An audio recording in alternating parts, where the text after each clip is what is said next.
computer.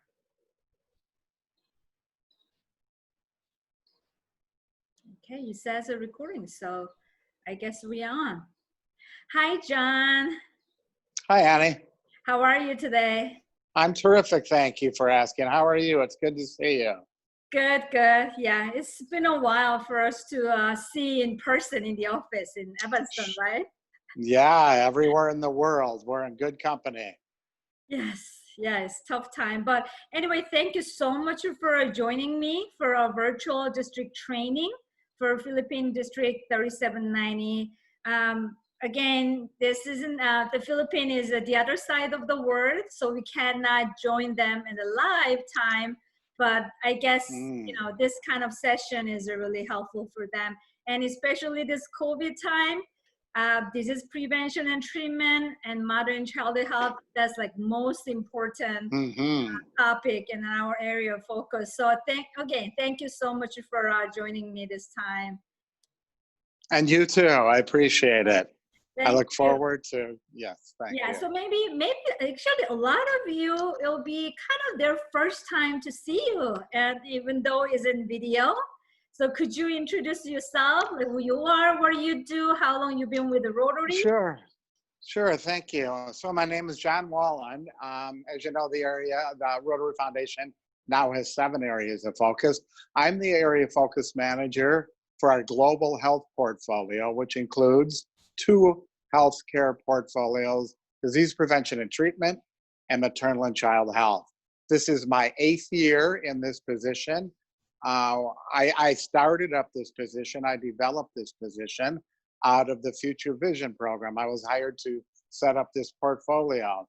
Previous to that, I have over 35 years of international health management experience all over the world. I spent many years living and working in Africa, parts of Asia, Latin America, and the Caribbean.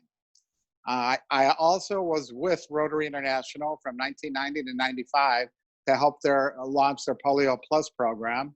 I was a technical advisor for Africa for 5 years at that time.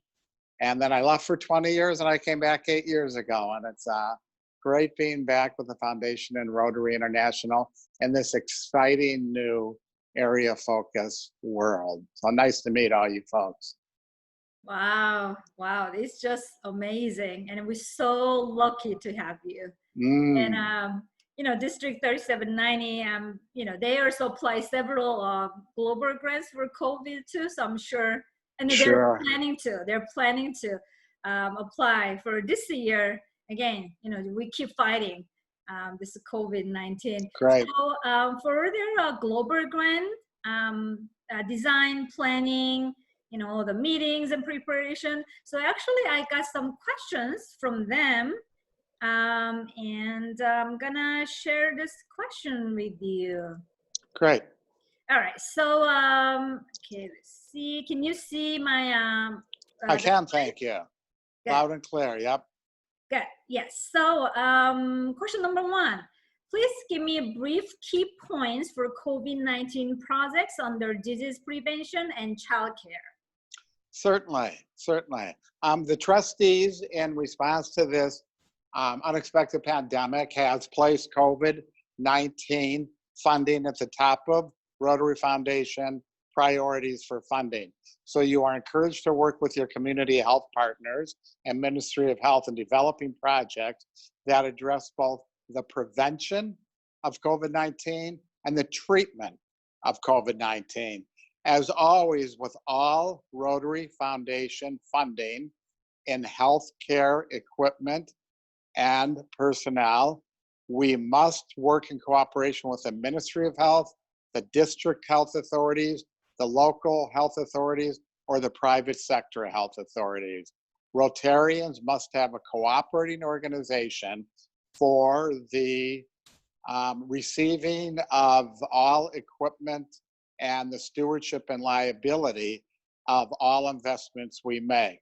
So key point, remember, Rotarians cannot proceed independently receiving any equipment or providing any services. They can assist their delegated healthcare authorities in implementing projects as volunteers, as project managers, maybe as technical volunteers, but always this funding must be with and through the cooperation of the healthcare authorities. Now, having said that, I'm going to give a broad overview of a couple types of main funding areas we've been involved in. Much of this has come from Latin America and from Europe primarily at this point. And of course, we've gotten quite a bit from the Philippines already and India, and we're expecting a lot more coming in. Italy was one of the first hotspots of the pandemic, and so they were first in line for funding, and they gave us a lot of models to work from. In prevention, we have been funding activities from including the infection control within healthcare facilities, the protection of frontline healthcare workers with PPE, protective personal equipment, with everything in the treatment of patients from specialty care, mobile units, hospital units, some military units for the treatment of that have to be set up, and the associated equipment needed to treat disease. We've been heavily involved in funding the purchase of ventilators and helping with getting a lot of those on the market quicker with Rotarians. So in terms of treatment, it's been a lot in the ventilators. And in terms of the prevention, it's been a lot in the PPE, protective personal equipment. And there's all sorts of other creative uses of funds, but they do have to address the prevention of the disease and or the treatment of the disease. And like all global grants, they have to be with and through the approval of the Ministry of Health or their delegated authority. They have to have liability and stewardship from these, and Rotarians, as always, cannot receive equipment, cannot disperse equipment. All funded efforts in this area must be received by the proper healthcare authorities and under their care and supervision all the time. And I can't emphasize that enough. We've often had to turn back projects because Rotarians were interested in receiving and distributing equipment themselves, which has not been allowed. But we certainly find creative ways for Rotarians to facilitate the coordination of facilities receiving the necessary equipment and supplies in this area. So that's a very, very broad overview. We also, I'll take time to mention here, the Rotary Foundation does not fund research work, and there's a lot of very quick moving research in this area, both on the vaccine and on the treatment, and even on the types of equipment being used. Rotary cannot fund research. We can only fund tried and true and implemented vaccines and supplies that have already been tested and accepted by the healthcare authorities. So that's one little caveat I give you. And again, there's many creative ways to address this. And I look forward to Annie and I receiving further questions and further clarifications, because every environment is different. You have urban environments and rural environments and private health sector and public health sector. And I know you Rotarians in the Philippines are very, very active in all these areas. So we look forward to engagement. And please come to Annie sooner rather than later when you have ideas, when you're thinking of projects, when you're wondering about eligibility. Before you go too far, contact your regional grants officer, and Annie Shen will come to me with any further needed clarification. So we encourage that communication while you think about developing your projects. And I look forward to working with you all. And with that, Annie, back to you. Hey, yes, sounds good. Thank you so much. So I have a little more specific questions. I think you already answered one of them, but anyway, just 3 more questions. Bear with me. Question number 2. During this COVID-19 time, we'd like to provide a disinfecting equipment to birthing clinics. Would that fit into maternal care? Likewise, to homes for the orphans and indigent disabled? Okay, it's a great question, and we often get projects that work halfway in the healthcare system and halfway outside the healthcare system. The trustees mandate that our Rotary International funds for global grants are invested inside the healthcare infrastructure.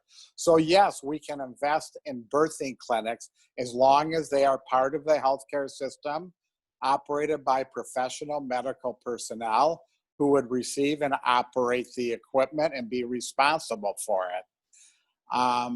In that same vein, homes for orphans and indigent disabled do not qualify for medical equipment as they are not considered part of the healthcare system.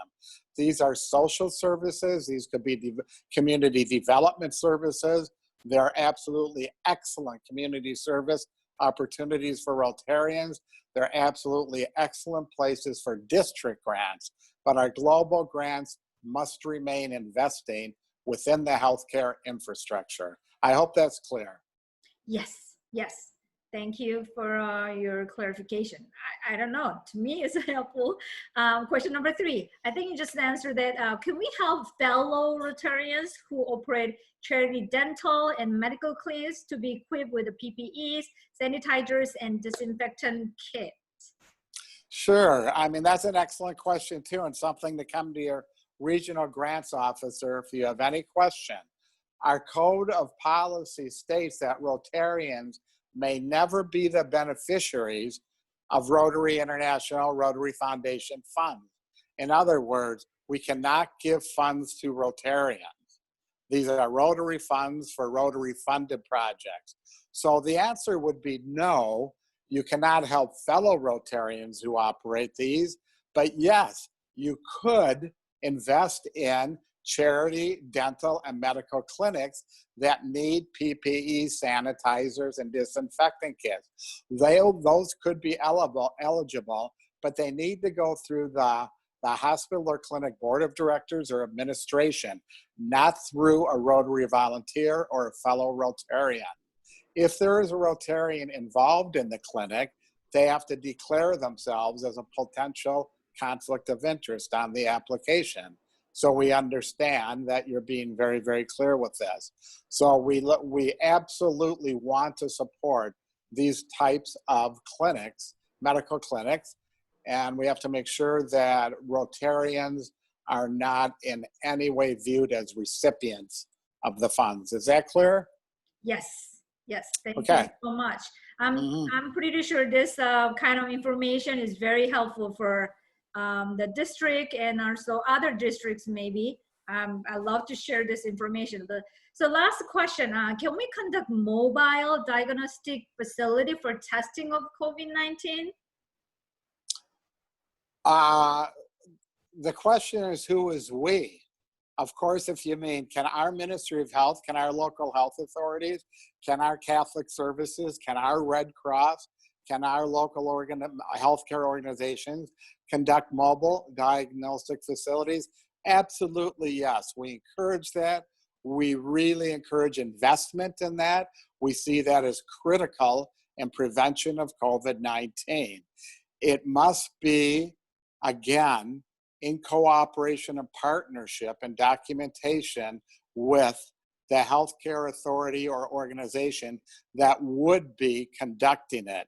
This is not something Rotarians themselves would ever be allowed to do for liability and stewardship reasons. It goes back to my original statement that we must always be investing within the healthcare system. But having said that, we encourage projects that look to fund mobile diagnostic facilities. Thank you. Thank you. Yes, I think this is the last question, so I'm gonna stop sharing. Yeah, thank you so much, and that's very helpful. I'm sure now they will actually have more questions they want to ask you directly, like, oh, John, it was really helpful. Hmm. Get more training and all that. Like, how can they reach out to you? Sure, sure. I look forward to that. Annie and I are here as resources. We are your resources within the foundation, dedicated to you from the trustees, and we're here to help you and assist you and make sure that your hard-earned funds that you have donated are being carefully invested and correctly invested. That is our job, to help with that stewardship. So we encourage you and we support you. And most of all, more than anything else, we thank you, we thank you, we thank you for all your past and continued work. Thank you. Thank you, John. Yes, thank you so much. I really appreciate that. And you're the first one, but I think you did the best job. Yes. Okay, great. Thank you, John. So have a Thank wonderful you. afternoon, and I hope to see you in person pretty soon. I hope so too, Annie. It's a Take pleasure. care. You take good care. Bye-bye. Okay, bye. Bye.